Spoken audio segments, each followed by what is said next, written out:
नमस्कार, आप देख रही हैं SPN9 न्यूज़ और आपके साथ मैं हूं क्रांति सिंह। इस वक्त न्यूज़ रूम में मौजूद है, यहाँ पर तमाम हमारे सहयोगी हैं जिनसे हम सवाल जवाब करेंगे। लेकिन आज का जो अहम मुद्दा है वो हम आपको बता देते हैं कि महाराष्ट्र की राजनीति को लेकर के आपको बता दें कि महाराष्ट्र में हम जिस तरीके से देख रहे हैं कि एकनाथ शिंदे का गुट एक तरफ है, वहीं दूसरी तरफ देवेंद्र फडणवीस का अपना एक गुट है। लेकिन दोनों गुट में जो है हमेशा से हमने विवाद होते हुए देखा है। विवाद ये कि किसका गुट जो है वो किसके ऊपर रहेगा, किसका जो है पद ऊपर रहेगा। हालांकि सीएम पद को लेकर के हमने ये ज़रूर देखा था कि सीएम पद एकनाथ शिंदे के खेमे में आ गया, लेकिन दूसरी तरफ जो है बाकी पदों को लेकर के तमाम नेताओं के बीच जो है आरोप प्रत्यारोप जारी है। और उसमें कई ऐसे नेता हैं जो खुल कर के सामने आते हैं और इस बात को लेकर के अपना दावा करते हैं और कहते रहते हैं कि चाहे कुछ भी हो जाए लेकिन वही जो है इस सियासी गलियारे में सबसे ऊंचा पद लेंगे। आज इसी मुद्दे को लेकर के चर्चा करेंगे। चर्चा के लिए हमारे साथ यहाँ पर तमाम सहयोगी हमारे मौजूद हैं। सबसे पहले हम यहाँ पर कपिल से सवाल पूछ लेते हैं।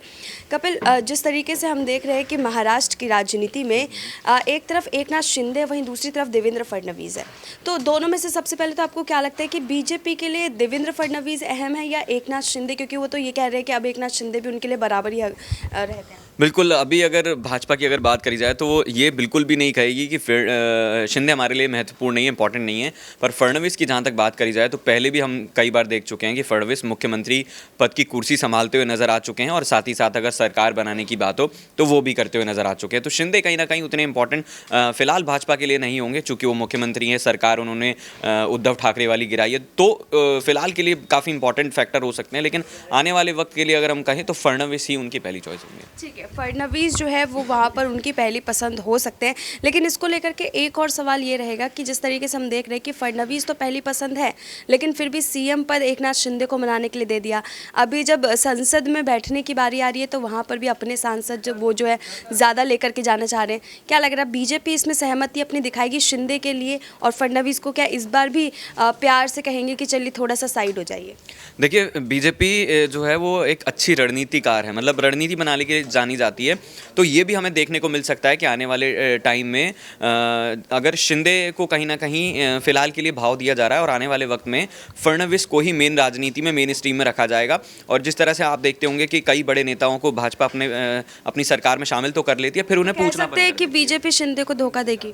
हाँ बिल्कुल, बीजेपी शिंदे को धोखा दे सकती है, इस बात की पूरी संभावना है। साइड लाइन कर सकती है, उसके बाद उनकी राजनीति कहीं ना कहीं खत्म हो जाएगी और फिर फडणवीस जिस तरह से मुख्यमंत्री पद को संभालते हुए नजर आए थे आगे भी ऐसी। एकनाथ शिंदे अकेले अपनी राजनीति नहीं खेल सकते? नहीं, बिल्कुल खेल सकते हैं, क्योंकि शरद पवार जिस तरह से उन पर मेहरबान हो सकते हैं। और अगर पिछले काफ़ी समय की बात करी जाए तो बयानों में जो है वो कहीं ना कहीं ये देखने को हमें मिल रहा है कि आने वाले वक्त में शिंदे और शरद पवार मिलकर भी एक बड़ी पार्टी बना सकते हैं, या फिर हो सकता है कि दोनों पार्टी ना बनाए, एनसीपी के साथ चले जाएं, समर्थन दे दें। तमाम तरह की चीज़ें जो हैं वो हमें देखने को मिल सकती हैं। धन्यवाद कपिल। यहाँ पर अगला सवाल हम ऋतिक से ले लेते हैं। ऋतिक, जिस तरीके से हम राजनीति देख रहे हैं, अभी जवाब भी दे रहे थे, कह रहे थे कि देवेंद्र फडणवीस जो है वो शायद आने वाले समय में एक बागी रूप अपना सकते हैं, एकनाथ शिंदे बर्बाद हो सकते हैं आने वाले समय में। अगर बागी तेवर यहाँ पर फडणवीस अपनाते हैं तो क्या इसका सबसे बड़ा नुकसान बीजेपी को उठाना पड़ेगा? बिल्कुल, देखिए आपने और हमने मिलकर लाइव किया था फडणवीस और एकनाथ शिंदे को लेकर। साफ तौर पर देखा गया कि बीजेपी जो है एकनाथ शिंदे से सहमत नहीं है। सहमत ना होने के बावजूद भी एकनाथ शिंदे को आगे रखा गया। देवेंद्र फडणवीस की अगर हम बात करें तो देवेंद्र फडणवीस एक अच्छा चेहरा है, और सबसे बड़ी बात है कि देवेंद्र फडणवीस के समर्थन में तमाम विधायक भी हैं। और ये भी कहा जा रहा है, एक दावा भी ठोका था कि कुछ भी हो जाए चुनाव के पहले जो है देवेंद्र फडणवीस को सीएम बना दिया जाएगा। तो कहीं ना कहीं आप समझ सकते हैं कि देवेंद्र फडणवीस मुख्य चेहरा है, और अगर यहाँ पर बीजेपी उनको मौका नहीं देती है तो आने वाले समय में वो बागी हो जाएंगे और शायद किसी और पार्टी का आंगन थाम लें।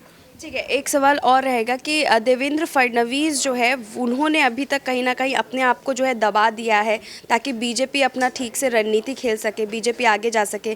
यहाँ पर अगर देवेंद्र फडणवीस इस बार अपने आप को नहीं मना पाए, बीजेपी के कहे अनुसार नहीं चल पाए, तो उससे महाराष्ट्र की राजनीति में कितना बड़ा भूचाल? महाराष्ट्र की राजनीति में कोई भूचाल नहीं आने वाला है। उद्धव ठाकरे की बात करें तो उद्धव ठाकरे बैठे हैं कि तमाम पक्ष के नेता उनके साथ आए, और देवेंद्र फडणवीस को अगर बीजेपी मौका नहीं देती है तो देवेंद्र फडणवीस अपने आप को क्यों मनाएंगे? उनके पास तो रास्ते बहुत सारे हैं, बीजेपी को घाटा हो जाएगा। तो मुझे लगता है कि उद्धव ठाकरे का साथ देंगे। संजय राउत का आपने देखा क्या हुआ था, जेल के आने के बाद लग रहा था कि एकनाथ शिंदे के बोलाबाल करेंगे, गुणगान गाएंगे, लेकिन जो है उद्धव ठाकरे के गुणगान गाए। तो कहीं ना कहीं मुझे लगता है कि उद्धव यहाँ पर देवेंद्र फडणवीस के लिए रास्ते बहुत सारे हैं, बीजेपी को झटका लग सकता है। ठीक है, प्रांशी हमारे साथ मौजूद है। एक सवाल हम प्रांशी से ही पूछ लेते हैं। प्रांशी, जिस तरीके से हम देख रहे हैं महाराष्ट्र की राजनीति को, आप कैसे देख रहे हैं देवेंद्र फडणवीस के व्यक्तित्व को और शिंदे के व्यक्तित्व को, जो दोनों आपस में टकराते रहते हैं, उससे क्या अब खेला होता हुआ महाराष्ट्र में दिखाई दे रहा है?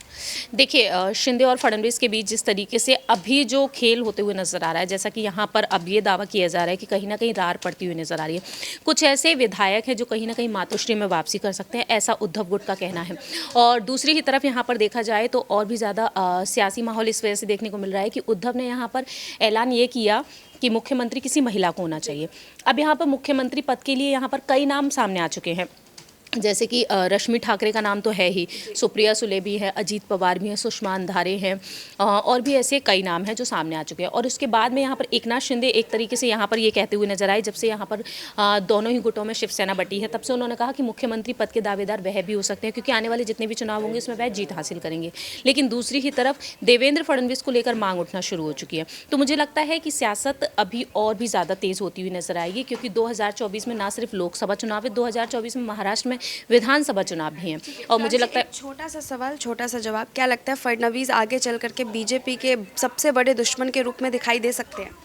देखिए, फिलहाल तो ऐसा नज़र नहीं आता, क्योंकि देखा जाए तो उप मुख्यमंत्री उनको बना दिया गया, लेकिन संसदीय बोर्ड में उन्हें जगह मिली। नितिन गडकरी जैसे नेता को बाहर किया गया, शिवराज सिंह चौहान को बाहर किया गया, लेकिन संसदीय बोर्ड में जिस तरीके से उन्हें आगे कर दिया गया। जब हम जो भी विधानसभा, जब द्रौपदी मुर्मू जी ने राष्ट्रपति की शपथ ग्रहण की थी, तब वहाँ पर संसद भवन में आगे की सीट पर वह बैठी हुई नजर आई थी। ओहदा काफ़ी बड़ा था उनके लिए। आप महाराष्ट्र के मुख्यमंत्री हैं, संसदीय बोर्ड का हिस्सा भी आप बाद में बने थे, लेकिन उससे पहले आगे की कुर्सी पर उन्हें जगह मिली, जहां पर पीएम नरेंद्र मोदी, केंद्रीय गृह मंत्री अमित शाह जी बैठे। तो देखा जाए तो बीजेपी में उनका कद बढ़ता ही जा रहा है। तो मुझे नहीं लगता कि बगावती सुर फिलहाल देखने को मिलेंगी, लेकिन आने वाले वक्त में जिस तरीके से देवेंद्र फडणवीस की जो साजिशें दिख रही हैं, जिस तरीके से वह सत्ता बनाते हुए नजर आ रहे हैं और मांग उनके लिए उठना शुरू हो गई, तो मुझे लगता है कि बीजेपी में कहीं ना कहीं और भी ज़्यादा यहाँ पर देवेंद्र फडणवीस की वजह से और भी फायदे हो सकते हैं। धन्यवाद प्रांशी।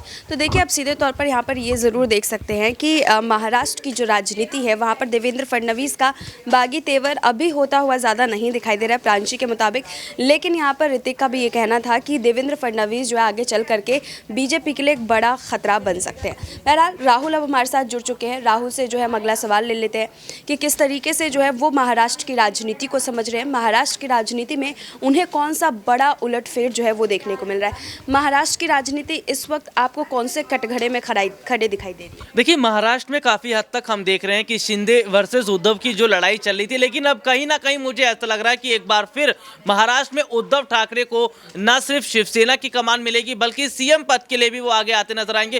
क्योंकि कुछ टाइम पहले खबर सामने आई थी कि जिसमें शिंदे विधायकों की अगर बात करें तो वो ये जाहिर तौर पर ऐतराज दर्ज कर रहे थे कि हम शिंदे के साथ आकर फंस गए, क्योंकि बीजेपी ने अपने विधायकों को तो सेट कर दिया, लेकिन जो और विधायक आए थे, जो उद्धव ठाकरे के विधायक थे, उनको कोई जगह नहीं दी गई। तो ऐसे में काफी हद तक महाराष्ट्र में जो सियासी लड़ाई हम देख रहे हैं शिंदे वर्सेस उद्धव के बीच में, कहीं ना कहीं बीजेपी को एक और बड़ा झटका लगेगा। क्योंकि मध्य प्रदेश में झटका लग रहा है शिवराज वर्सेस सिंधिया, कर्नाटक में झटका लग रहा है वहां के मुख्यमंत्री गृह मंत्री अमित शाह के खिलाफ है। इसके अलावा महाराष्ट्र में हम देख रहे हैं तो धीरे धीरे बीजेपी जिस तरीके से राज्य दर राज्य गिरती चली जा रही है, कहीं ऐसा ना हो कि जो गठबंधन या जिस तरीके से जोड़ तोड़ करके इन्होंने जो सरकार बनाई है, जोड़ तोड़ करके जो इन्होंने पार्टी बनाई, उसका एक बड़ा नुकसान इन्हें महाराष्ट्र में उठाना पड़े। ठीक है, धन्यवाद राहुल। देखिए, यहाँ पर हम ये चीज़ ज़रूर देख सकते हैं कि महाराष्ट्र की राजनीति में जो है शिंदे वर्सेस फडणवीस की लड़ाई शायद आज होने वाली है, लेकिन देखना बेहद दिलचस्प होगा कि क्या इस बार फिर से सीट को लेकर के ये लड़ाई देखने को मिलेगी। फिलहाल आज के इस खास रिपोर्ट में बस इतना ही।